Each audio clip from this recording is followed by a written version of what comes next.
Good morning students. Interference की पिछली classes के अंदर हमने basic interference, Young's double slit experiment, thin film से इंटरफेरेंस को डिस्कस किया था। लास्ट वन क्लास के अंदर मैंने वेज शिफ्ट फिल्म से इंटरफेरेंस, फनाकार फिल्म से व्यतिकरण की बात की थी। आपको ध्यान होगा फनाकार आकृति या फनाकार फिल्म से व्यतिकरण के लिए जो परावर्तित प्रकाश है उसके अंदर अगर हम संपोषी व्यतिकरण देखना चाहते हैं तो उसकी शर्त थी 2 mu t n cos theta plus r is equal to 2n+1 lambda by 2, जबकि विनाशी व्यतिकरण के लिए यही शर्त थी 2 mu t cos theta plus r equal to n lambda. ये फनाकार आकृति हमने थ्योरेटिकल डिस्कशन में किया। एक बड़ा पॉपुलर एक्सपेरिमेंट है न्यूटन वलय, सेकेंड ईयर लेबोरेटरी में भी आप करते हैं, एग्जामिनेशन के हिसाब से भी इम्पॉर्टेंट होता है। आज की क्लास में हम न्यूटन वलय एक्सपेरिमेंट के एक्सपेरिमेंटल सेटअप और थ्योरी की बात करेंगे। नेक्स्ट क्लास के अंदर मैं उसके जो फॉर्मूला में ड्राइव करना है उसकी बात करेंगे। यहाँ मैंने एक रे डायग्राम बनाया है न्यूटन वलय प्रयोग का। हम सबसे पहले इसके कंस्ट्रक्शन की बात करेंगे, इसकी कार्यविधि की बात करेंगे और सिद्धांत क्या है इसकी बात करेंगे। आज की क्लास के ये 3 हिस्से रहेंगे। सबसे पहले न्यूटन वलय प्रयोग के अगर एक्सपेरिमेंटल सेटअप को देखें तो देखिए इस एक्सपेरिमेंटल सेटअप के अंदर एक मोनोक्रोमेटिक सोर्स होता है। सामान्यतः हम सोडियम का बल्ब लेते हैं जिसको एक एनक्लोजर में रख के एक स्लिट से इस सोर्स से हम लाइट लेते हैं, क्योंकि हमें थिन फिल्म के इंटरफेरेंस के लिए वाइट सोर्स रिक्वायर्ड होता है, तो इस सोर्स से हमारी रेज आती हैं। यहाँ पर एक ही ट्रांसपेरेंट प्लेट लगी हुई है जो 45 डिग्री पे होती है।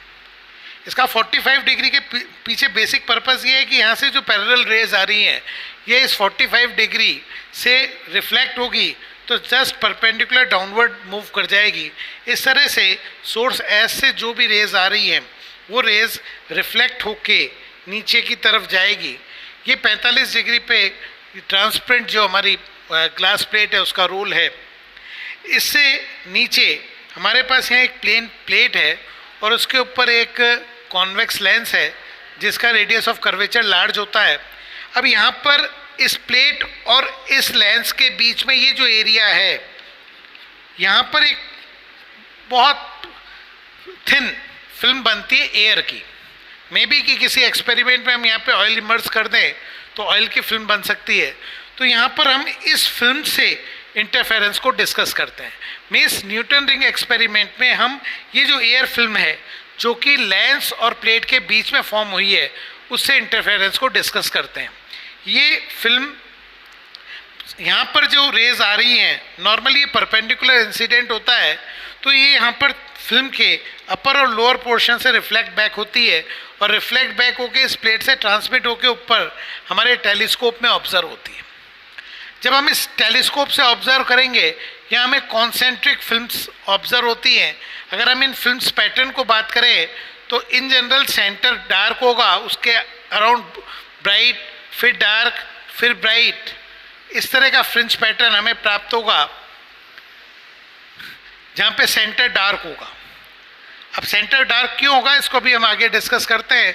तो प्रैक्टिकली सबसे पहले अगर हम बनावट की बात करें, जब हमारे पास प्रश्न बनावट का आता है तो बनावट के हिसाब से न्यूटन वलय प्रयोग में एक स्रोत है जिसके अंदर एक स्लिट की सहायता से एक वाइट सोर्स की तरह वो वर्क करता है। एक 45 डिग्री पे झुकी हुई कांच की पट्टिका है जिससे जब रेज आती है वो टकराकर नीचे जाती है, यानी उनका 90 डिग्री का डेविएशन होता है। नीचे एक लार्ज रेडियस ऑफ कर्वेचर का ग्लास का लेंस है और एक नीचे समतल प्लेट है।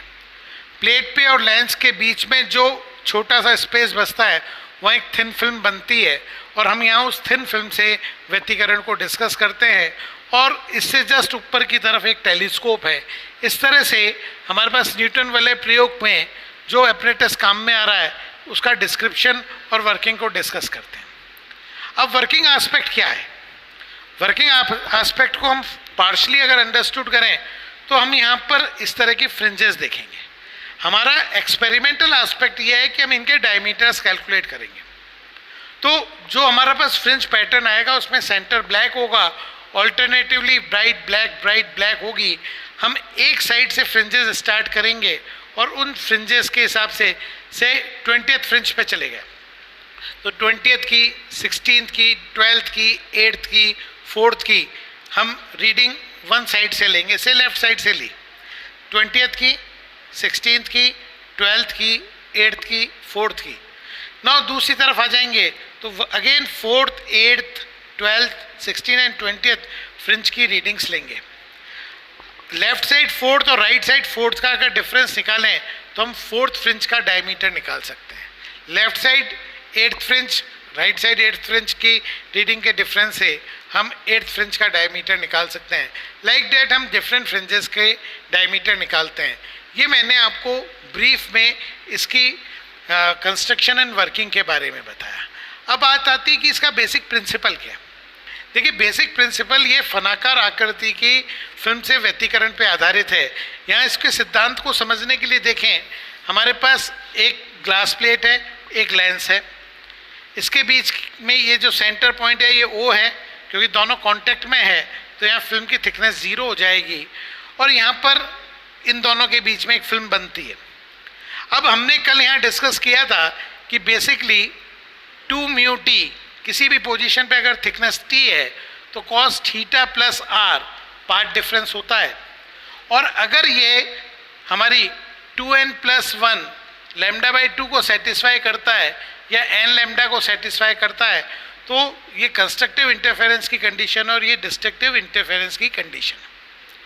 क्योंकि हमने सेटअप में ये माना है कि यहाँ प्लेट पहले ही इस तरह से लेते हैं कि 45 डिग्री पे डेविएट करती है, तो इसका मतलब जो लेंस और प्लेट है यहाँ पे रेस परपेंडिकुलर इंसिडेंट होती है, और जब परपेंडिकुलर इंसिडेंट होगी तो एंगल ऑफ इंसिडेंट 0 होगा तो एंगल ऑफ रिफ्लेक्शन भी 0 होगा। क्योंकि हमने ऐसा कर्वेचर लिया है कि फिल्म की थिकनेस बहुत कम है तो उसका जो वेज एंगल है या फान कोण है वो भी अल्प होता है, और लगभग हम थीटा प्लस r की बात करें तो 0 लेते हैं और cos थीटा प्लस r 1 ले लेते हैं। यानी हमने इस सेटअप में क्यों 45 डिग्री पे हमने प्लेट ली है, ये इससे क्लियर होता है कि जिससे हम परपेंडिकुलर इंसिडेंस को ऑब्जर्व कर सकें। ऐसी परिस्थिति में हमारे पास कंस्ट्रक्टिव इंटरफेरेंस की कंडीशन हो जाती है 2μt = 2n+1 λ/2, और जहाँ पर 2μt = n लैम्डा होगा वहाँ डिस्ट्रक्टिव इंटरफेरेंस है। नॉर्मली हमारी आईज ब्राइटनेस से बेटर ब्लैक को वर्कआउट कर पाती है, इसलिए हम एक्सपेरिमेंटली डार्क फ्रिंज को ही कंसीडर करते हैं, क्योंकि डार्कनेस को हम बहुत इजीली डिटेक्ट कर पाते हैं, सेंसिटिव होता है। तो आप यहाँ से देख सकते हैं जहाँ सेंटर वहाँ थिकनेस 0 है, इसका मतलब वो डिस्ट्रक्टिव इंटरफेरेंस की कंडीशन को फुलफिल करते हैं, और इस तरह से हमारे पास जो रिफ्लेक्टेड फ्रिंजेस बन रही है उन रिफ्लेक्टेड फ्रिंजेस में सेंटर डार्क होता है।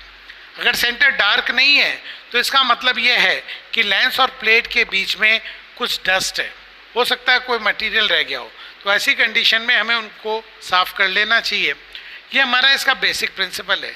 अब हम इस कंडीशन को इस तरह से डिस्कस करेंगे कि जहाँ पे भी जो थिकनेस है वो 2μt = n लैम्डा को वर्कआउट करेगी। हम किसी फ्रिंज की रेडियस अगर वर्कआउट करना चाहते हैं तो उसके लिए देखिए, हमने मान लीजिए ये प्लेट है, मान लीजिए ये प्लेट है और इसके ऊपर ये लेंस है। अगर ये लेंस इस स्फीयर का पार्ट है तो आप यहाँ से कह सकते हैं कि मैं इस पॉइंट पे वर्कआउट करना चाहता हूँ जहाँ थिकनेस t है, एक रैंडम पॉइंट लिया है जिसकी थिकनेस t है। अगर यहाँ पर जो फ्रिंज बन रही है उसकी रेडियस निकालनी है तो उसकी रेडियस क्या होगी। से this is O, this is C, से दिस इज पॉइंट A और दिस इज N। तो जहाँ पर थिकनेस, मोटाई एन है, टी है सॉरी, वहां पर जो फ्रिंज बन रही है उसकी रेडियस आर होगी। अब ये रेडियस कितनी होगी इसको हमें देखना है। तो आप ट्रिग्नोमेट्री से देखें, ट्रायंगल सी एन ए को कंसीडर करते हैं।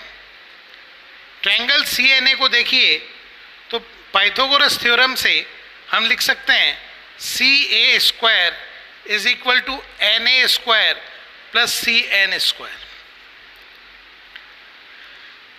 C A square is equal to A N square plus N C square. C A radius of curvature है, जो भी हमारा लेंस है उसकी रेडियस ऑफ कर्वेचर अगर आर है, कैपिटल आर है, तो it will be R square.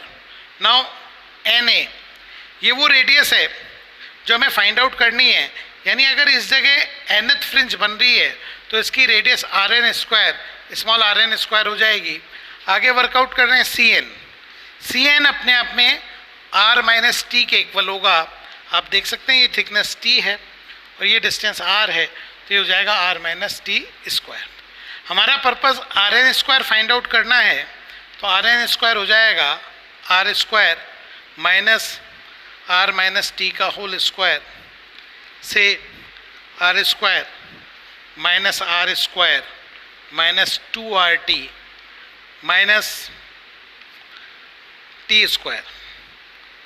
अब यहाँ पे आर स्क्वायर कैंसिल हो जाएगा, तो ये मेरे पास बच जाएगा 2RT माइनस टी स्क्वायर। हम पहले ही कह रहे हैं थिकनेस बहुत कम है, तो हमारे पास T square very very less than 2RT होगा, तो nth फ्रिंज की रेडियस थ्योरेटिकली हमारे पास आ जाएगी 2RT। अगर मान लीजिए ये डार्क फ्रिंज थी तो इसकी रेडियस आ रही है 2RT, मीन्स nth फ्रिंज की रेडियस है √2RT। ये थ्योरेटिकल जिसको हम एक्सपेरिमेंटली वर्कआउट कर पाएंगे। अगर इस कंडीशन को हम यूज़ करते हैं तो डिस्ट्रक्टिव इंटरफेरेंस की जो कंडीशन होती है उसके अकॉर्डिंग यहाँ पर 2μt must be equal to n lambda. Means यहाँ से अगर हम t की वैल्यू यहाँ रखें, क्योंकि हम t वर्कआउट नहीं कर सकते, हम हमारे एक्सपेरिमेंट से रेडियस तो मेज़र करेंगे। मैंने भी बताया था कि न्यूटन्स रिंग एक्सपेरिमेंट में बेसिकली हम रेडियस ही मेज़र कर रहे हैं। जब डायमीटर मेज़र कर रहे हैं मीन्स रेडियस मेज़र कर रहे हैं, लेकिन हम फिल्म की थिकनेस फाइंड आउट नहीं कर सकते। सेकेंडरी हम कैपिटल आर कैलकुलेट कर सकते हैं। कैपिटल आर हमारे लिए हमने अभी पहले निकाला था कि अगर कहीं पे थिकनेस टी है और वहाँ nth फ्रिंज बन रही है तो डार्क फ्रिंज के लिए कंडीशन है 2μt is equal to n lambda. It's mean thickness हम लिख सकते हैं n लैम्डा अपॉन 2μ। अगर ये वैल्यू मैं वहाँ सब्सटीट्यूट करूँ तो nth फ्रिंज की रेडियस आ जाएगी 2r n lambda upon 2μ।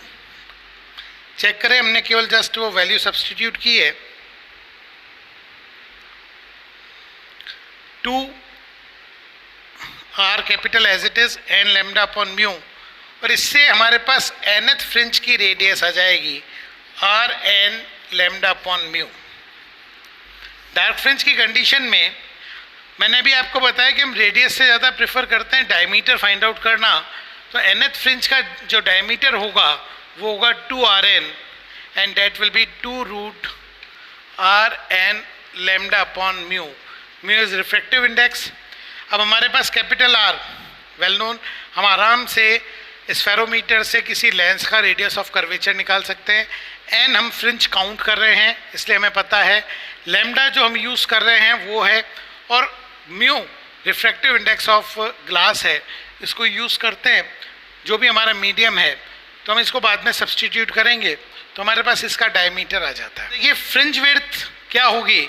Fringe width होगी radius of n+1 minus radius of n को माइनस कर दें। इट्स मीन अगर मैं डायमीटर की टर्म में बात करूं, diameter of n+1 minus diameter of n divided by 2, तो न्यूटन रिंग्स एक्सपेरिमेंट से हमारे पास जो फ्रिंज विड्थ आ रही है वो है half dn+1 minus dn। It's mean यहाँ से 2 कॉमन आ गया, ब्रैकेट में r n+1 lambda by 2 minus root r n lambda by mu, ये इससे फ्रिंज विड्थ है। थ्योरेटिकली एक न्यूटन्स रिंग एक्सपेरिमेंट के अंदर जो फ्रिंज विड्थ है वो हमारे पास इस तरह से है। इसे हम और कुछ कॉमन लेना चाहें तो हमारे पास आ जाएगा root R lambda upon mu, common आ गया, ब्रैकेट में बच गया root N plus 1 minus root N. यहाँ ध्यान देने की बात है कि न्यूटन्स रिंग एक्सपेरिमेंट में जो फ्रिंज विड्थ आ रही है वो एन पे डिपेंडेंट है। मीन्स यहाँ एन की वैल्यू चेंज होगी तो फ्रिंज विड्थ चेंज होगी। सेकंड, यहाँ पर mu refractive index of film है। हम ज़्यादातर केसेस में एयर फिल्म की बात करते हैं तो ऐसी कंडीशन में म्यू की वैल्यू 1 लेते हैं। ये मैंने आज आपको ब्रीफ में न्यूटन्स रिंग एक्सपेरिमेंट को एक्सप्लेन किया है। मैंने आपको इसका सेटअप बताया। न्यूटन्स रिंग के अंदर परपेंडिकुलर इंसिडेंट की कंडीशन लेके हमने कुछ मैथमेटिकल कैलकुलेशन से nth फ्रिंज की रेडियस या डायमीटर कैलकुलेट किया है। सेकंड, हमने फ्रिंज विड्थ की है। नेक्स्ट मेन जो हमारा पर्पस होता है न्यूटन्स रिंग एक्सपेरिमेंट से, वो वेवलेंथ फाइंड आउट करने का होता है। वो हम नेक्स्ट क्लास में डिस्कस करेंगे। आज की क्लास यहाँ ओवर होती है। Thank you.